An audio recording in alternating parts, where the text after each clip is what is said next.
A woman wrote to me, "It can't be that simple. I'm so disappointed.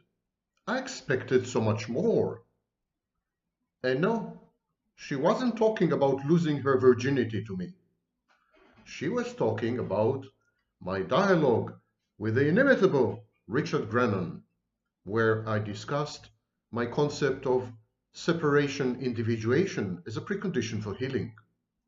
In that dialogue, to remind you, I described a technique of identifying the narcissist voice inside you, the voice that had overtaken your inner critic, that had become your sadistic superego, the voice that harshly criticizes you, puts you down, and then replacing this voice with your own authentic voice.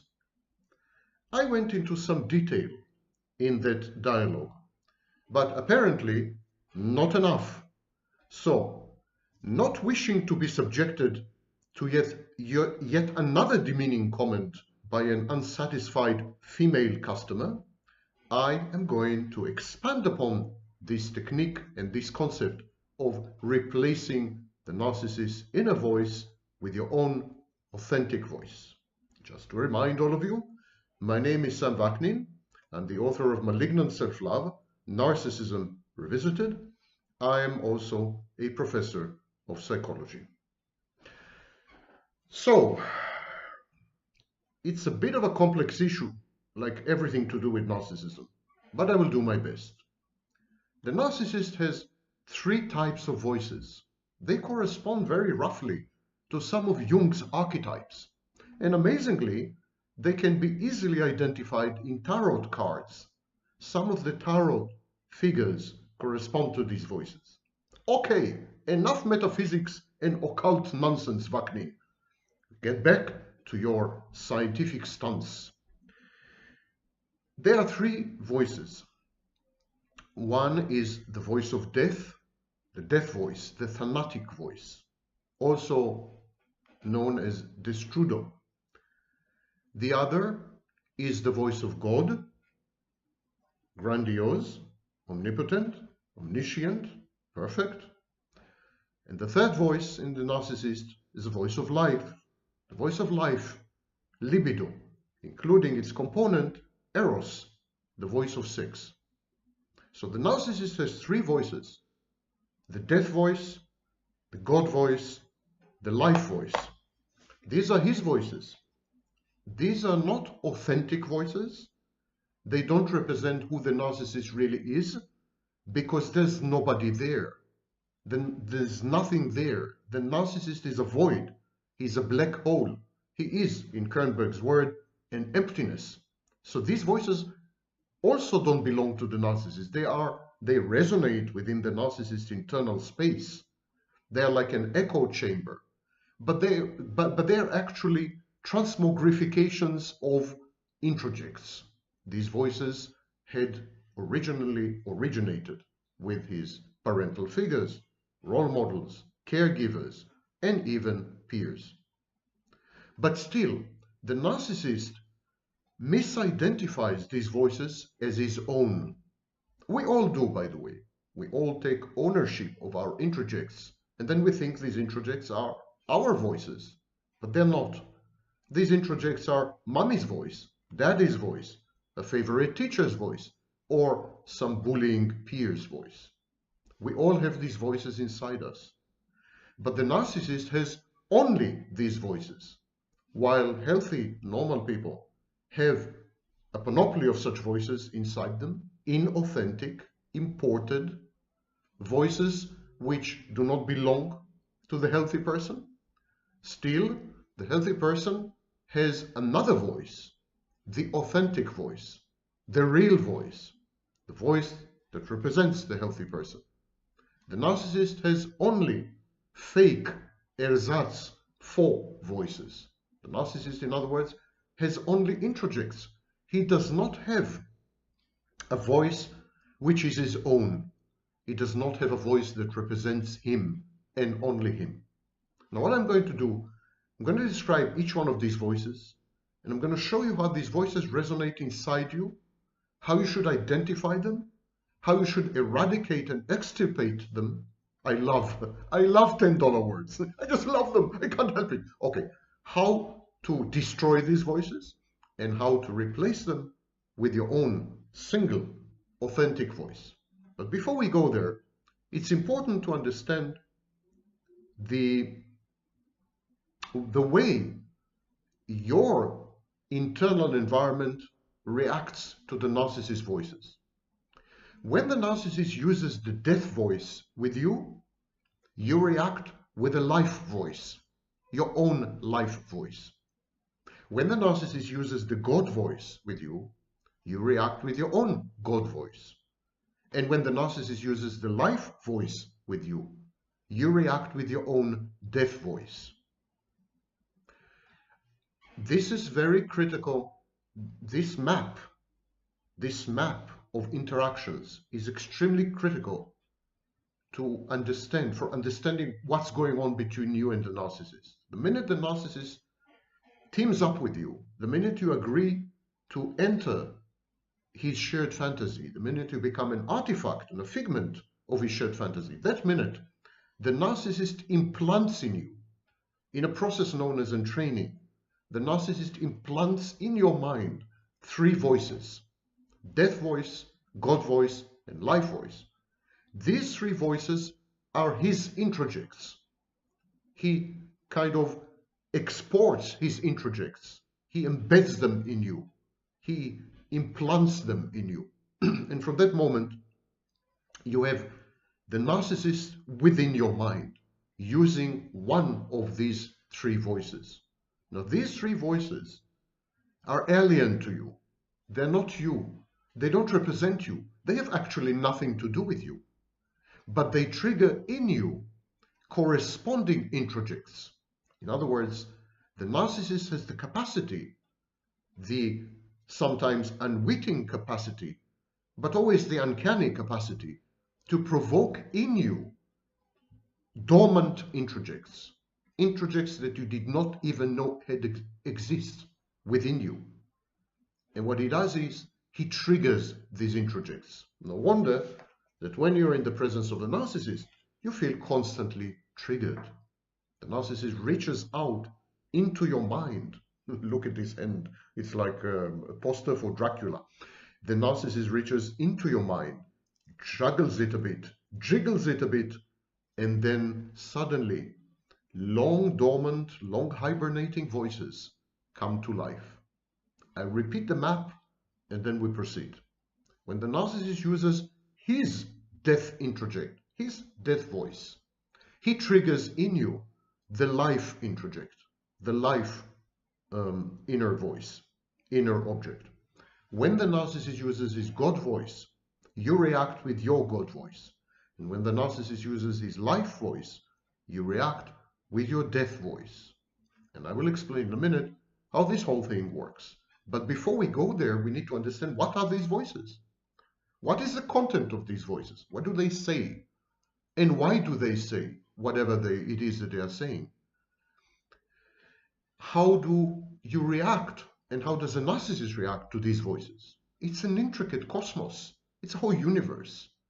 And there have been many scholars like Guntrip and Fairbairn and Winnicott and Melanie Klein and many others who have dedicated their entire careers, decades, to understanding and deciphering these voices and mapping them and putting them, placing them in conjunction and studying the interactions of these voices. And indeed, internal objects and external objects, that's a major feature of object relations schools.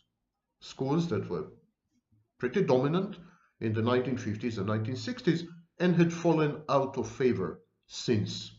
Although the very concepts of internal objects and interactions between internal objects had gravitated on into much more modern schools of psychology, such as the internal family system. But I will not go into it right now, although I'm extremely tempted to show you how erudite, knowledgeable, and amazing genius I am. Okay, Shoshanim, you miss me, I know. The death voice. How appropriate.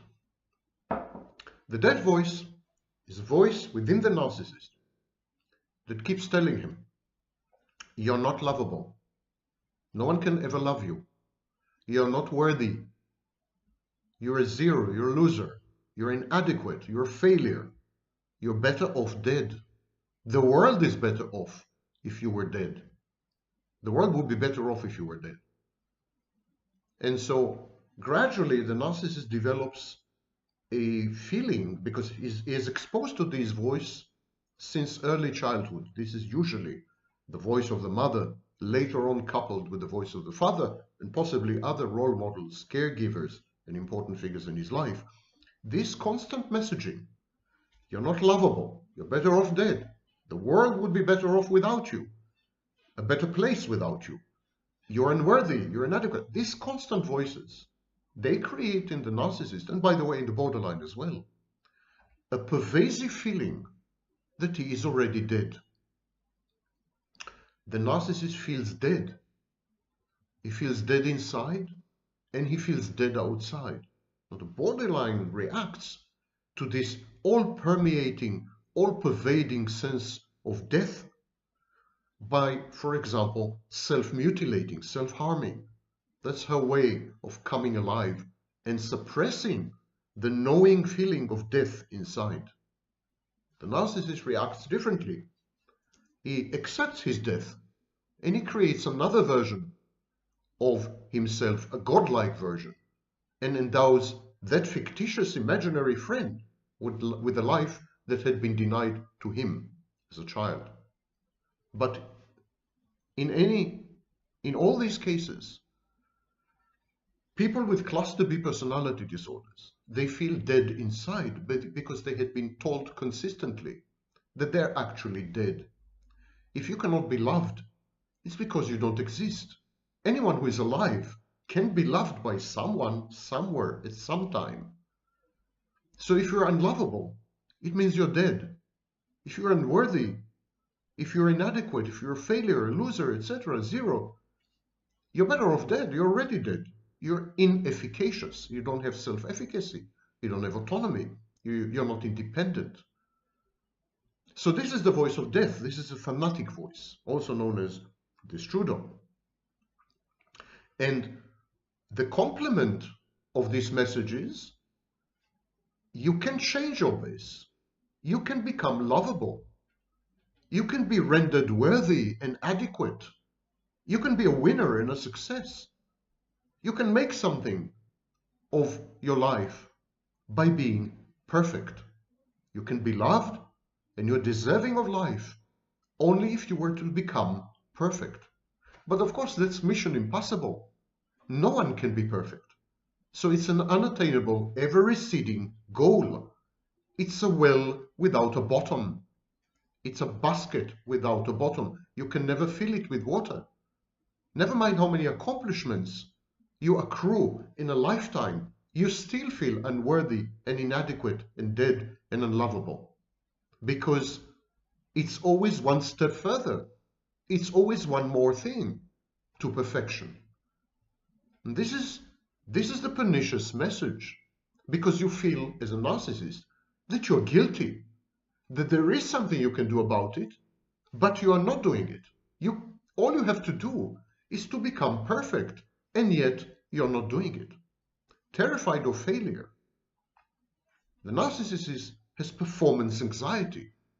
He's terrified of life because life challenges his perception of perfection. Life renders him, or her, of course, unlovable, unworthy, better off dead, because he cannot or she cannot attain perfection. And so it's better to avoid life. Cleckly called it, and also Jeffrey Seinfeld, the famous psychoanalyst, they called it a rejection of life. The narcissist rejects, disowns, sabotages, undermines, and avoids all aspects of life. He shuns life. He renders himself invulnerable by being dead within and without, as a form of rigid, proud, defiant, sadistically self-punitive and self-denying ideology. The narcissist acts entitled and contemptuous of other people. He actually denies himself life, but this creates a cognitive dissonance. The narcissist is not alive. He's a loser in many respects. He cannot admit it, so he says, it's my choice. It's not that I'm rejecting life because there's nothing I can do about it. It's not that I'm rejecting life because I'm inadequate. I'm not rejecting life because I'm a loser. I'm rejecting life because I'm superior to life, because I don't need life, because I'm above life, because I'm a rule unto my own, because I'm my own source of reference and authority. I don't need anyone. So many narcissists are celibate. They avoid sex. They avoid life in all its manifestations. They gave up and deny on their bodies, for example, if they are cerebral. They give up on their health. They give up on sex if they are cerebral. They give up on romance and intimacy if they are somatic. They give up on all positive emotions, on relationships, on having a family, on attaining academic stature and degrees, on having a career, on staying in one place, in a single country or a city, in adopting a language, in succeeding. So they deny all this, they reject all this. Whatever life offers to the narcissist, even if life offers success, the narcissist will destroy it and undermine it, will act self-defeatingly and self-destructively. He will contemptuously reject other people and what they can do for him. He will abrogate and annihilate any collaboration and cooperation. He will destroy his reputation, his business. He will have no social life. He will contemptuously berate, demean, and degrade his fans, his friends, his intimate partners, or his sex partners. The narcissist hates life with a vengeance. He hates life with a vengeance because life keeps reminding him that he will never, ever be perfect, no matter how hard he tries. And this only sustains, just sustains and proves and confirms and validates his feeling that he is inadequate, a loser, better off dead. The voices, the introjects in his head. Life colludes with the voice of death in the narcissist's head. Life tells the narcissist, life shows the narcissist his own paramount failure. Life's message to the narcissist is, you know what? You're really, really better off dead. So life is a constant trigger, constant reminder. And again, all manifestations of life, not only a single aspect. Narcissists again deny their bodies, their health, sex, romance, intimacy, positive emotions, relationships, family, academic degrees, career, country, language, success, reputation, business, social life, fans, friends, partners, everything, everything, everything. By constricting his life or her life, the narcissist actually precipitates his or her own death. It's a way of dying. When you exclude everything, what's left but the total void and howling emptiness that you are, in essence? And this is the voice of death. And then when nothing is left to take, when the narcissist ages, becomes very old, or when the narcissist had lost everything and had hit rock bottom, when there's nothing left to take from him, the voice of death in him is appeased and ameliorated. The narcissist's proximity to actual death, chronologically, when he's old, or the narcissist's proximity to total oblivion and devastation, only this silences the voice of death in the narcissist. Its mission accomplished, and this voice is placated, content to let the narcissist decay and decompose inertly in a life that had constricted to nothingness in the bad sense. So this is the voice of death. The narcissist When you become the narcissist's intimate partner, the narcissist installs in your mind, it's like installing an app. The narcissist installs in your mind 3 voices. One of them is his voice of death. These 3 voices that he installs in you, these are his voices. These are his introjects. He creates replicas of his introjects in your mind via the process of entraining. And so there's a replica of his death voice. And he's trying to tell you this imported death voice, the death voice of the narcissist inside your mind, the newly installed death voice that the narcissist had placed and implanted expertly in your mind, leveraging all your vulnerabilities, access points, and chinks in your armor. It's an intrusion into your mind. The narcissist puts there his own death voice. This death voice starts to say, you're unlovable, you're unworthy, you're inadequate, you're a failure, you're better off dead. The very same message. The narcissist's voice of death, which is now replicated in your mind, is giving you the same message that it had been giving the narcissist since early childhood. You're better off dead. It wants you dead for reasons that I had described in my dialogues with Richard. It wants you dead because the narcissist wants to reenact early conflicts, early childhood conflicts, and separate-individuate from his mother. But that's besides the point right now. The thing is, you suddenly have an enemy inside your mind, a Trojan horse, a 5th column, and a voice that keeps telling you, you should be dead. You're so useless and worthless and unlovable and horrible and defective and deformed and stupid that you should be dead. You're better off dead. The world is a better place without you. Just do it. Just do it. Just do it. It's an impulse for suicidal ideation or for depression. The aggression embedded in the voice of death that is now inside your head as an alien implant, this aggression is self-directed. You can't direct it at the narcissist. You're afraid to lose him. You're afraid to antagonize him. You're afraid of his reaction. So you internalize this aggression and it becomes depression. No wonder you develop depression when you're with the narcissist. But you have a voice of life, your own voice, your authentic voice, and it fights back. It fights the voice of death.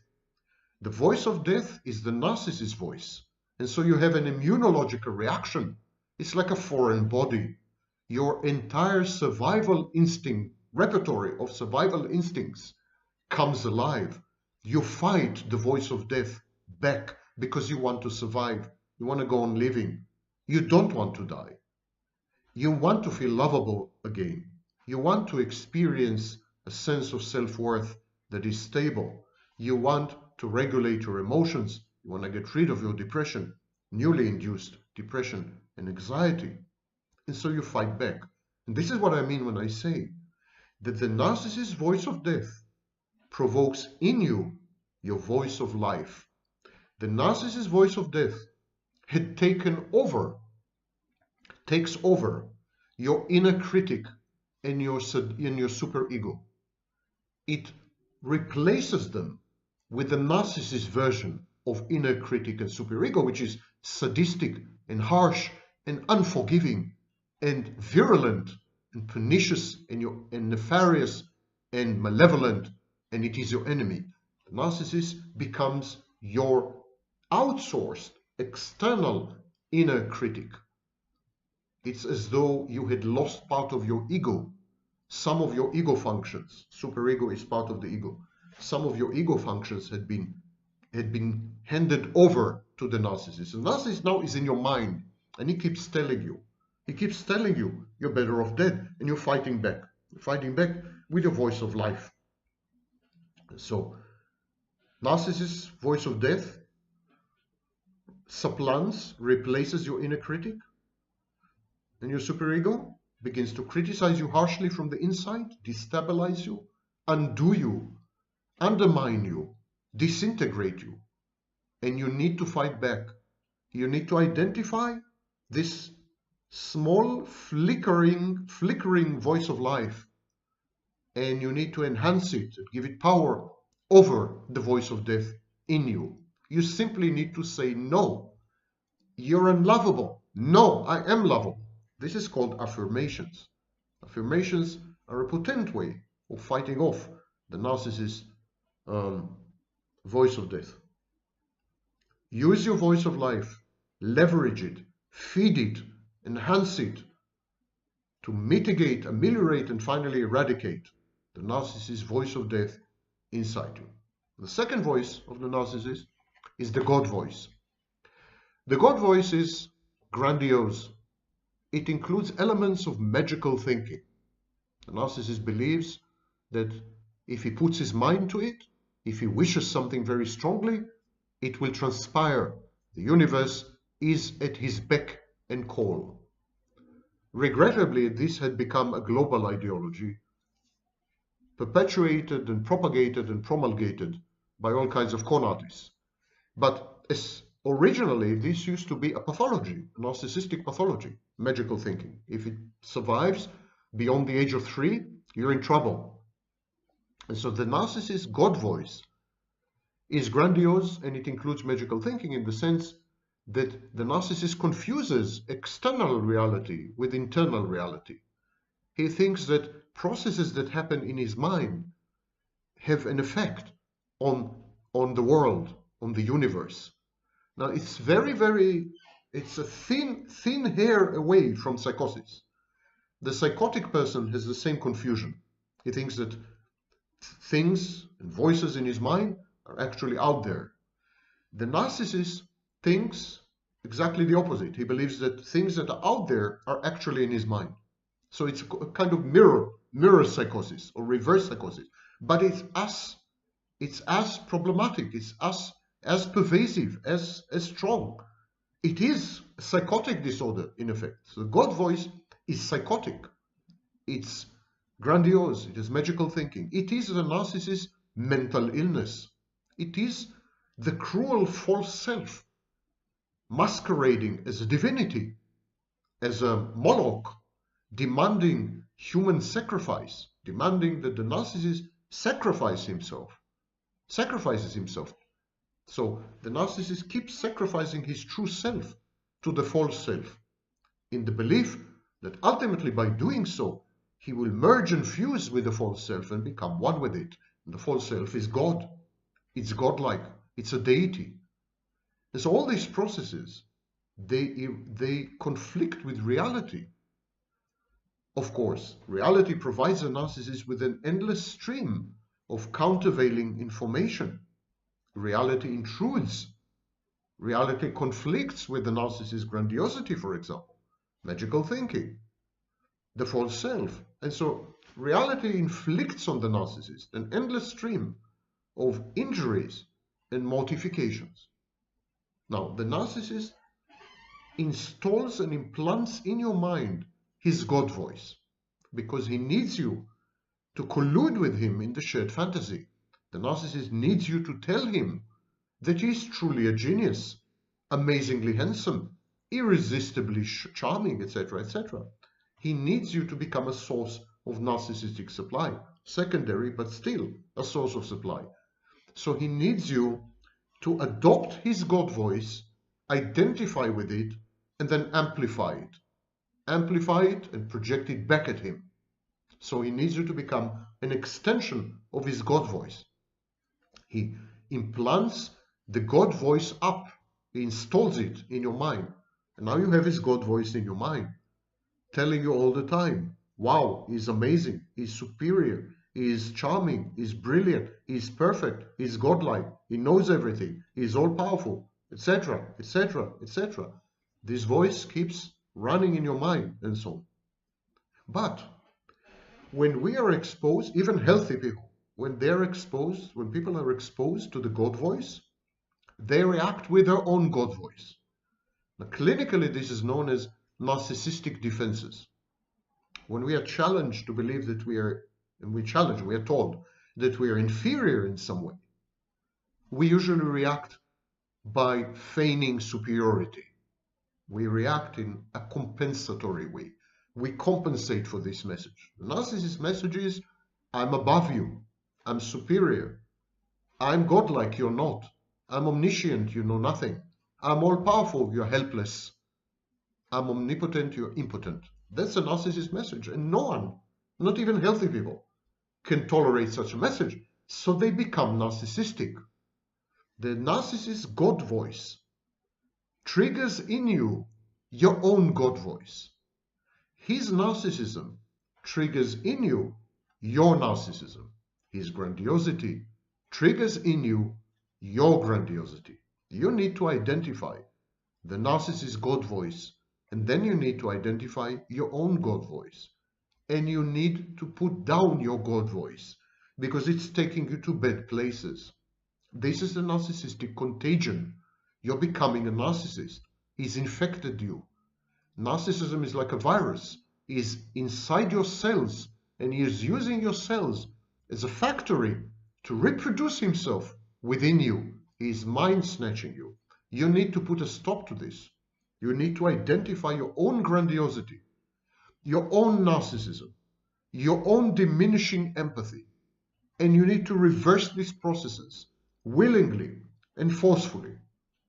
Whenever you're tempted to react in a way which is grandiose and disempathic, whenever you are tempted to counter back, to lash out, to act out, you need to put a stop to it, because it's precisely what the narcissist wants you to do. He wants you to become a version of himself, a clone. He's cloning you.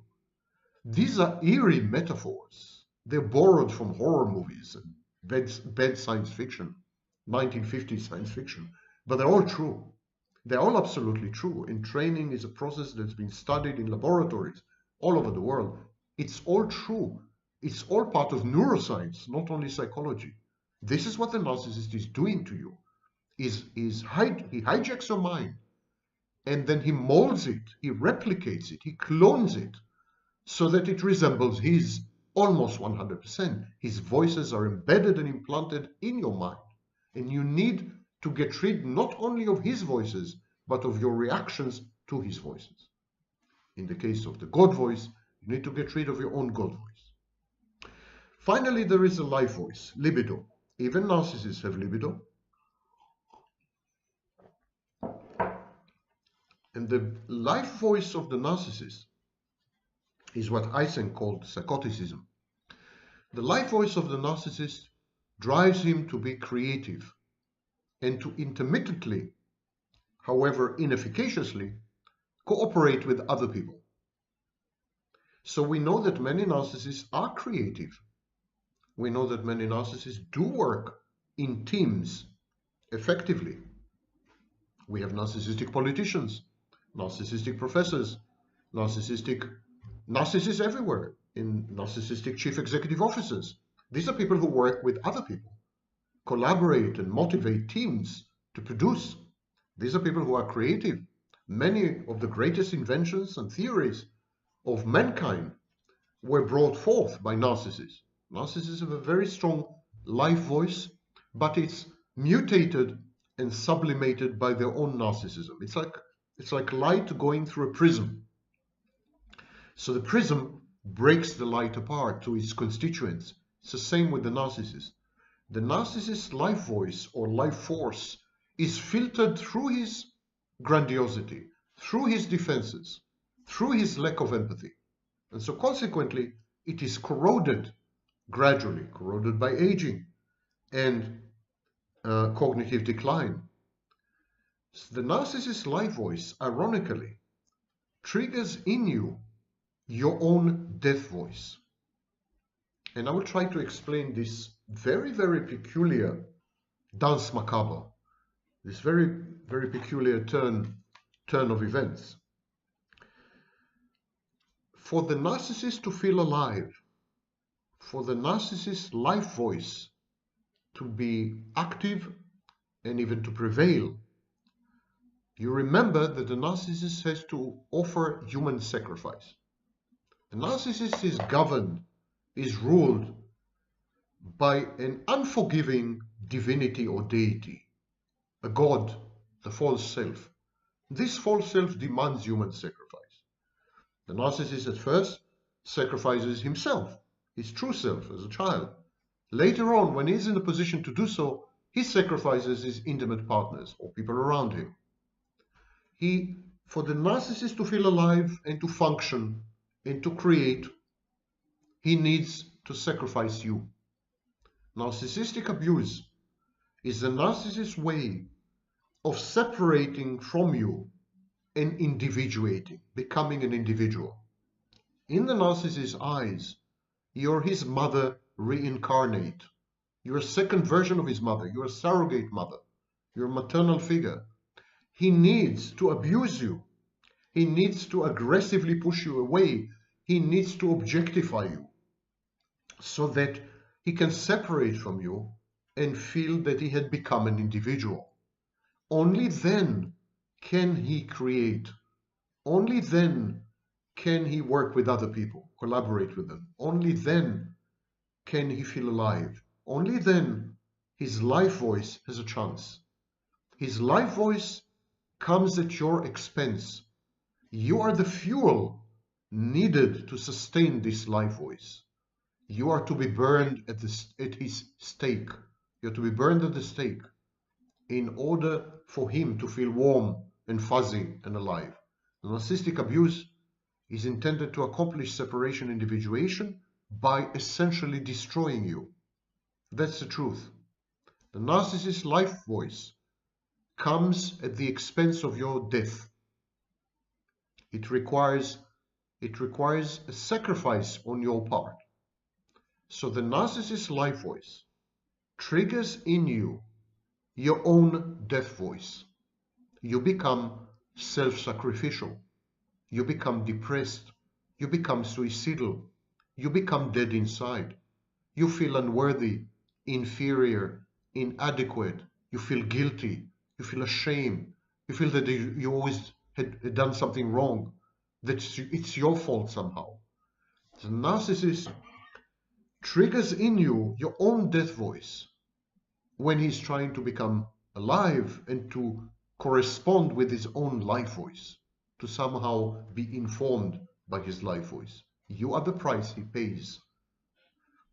And so what you need to do when you see the narcissist alive and well, flourishing, thriving, creative, be aware. It's going to be at your expense. You're going to pay a huge price for this.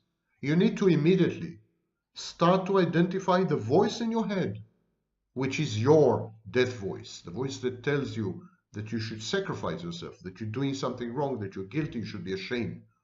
You should compensate him somehow. You should suffer.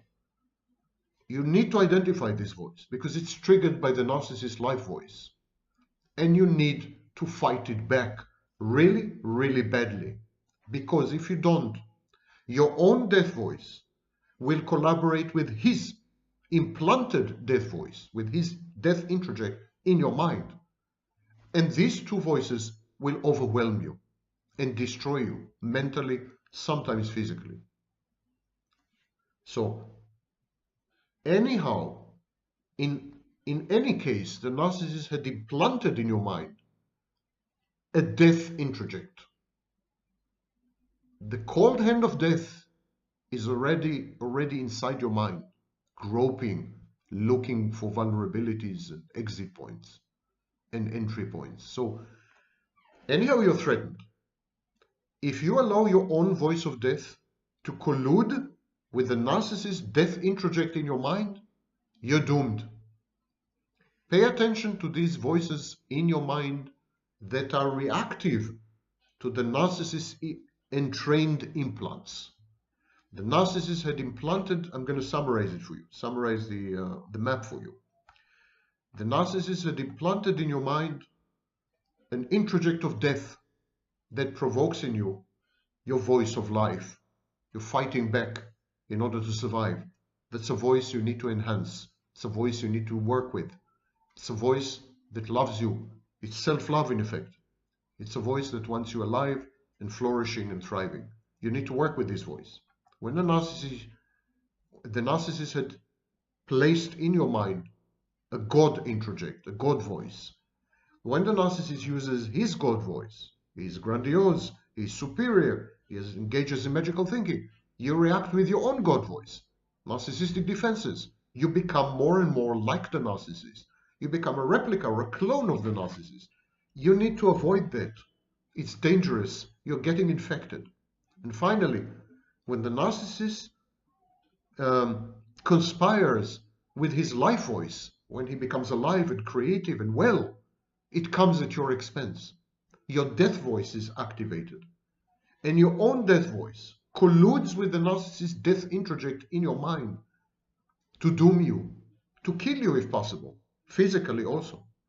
Narcissist drives you to die because this is the only form of human sacrifice that can make him come alive. He devours you.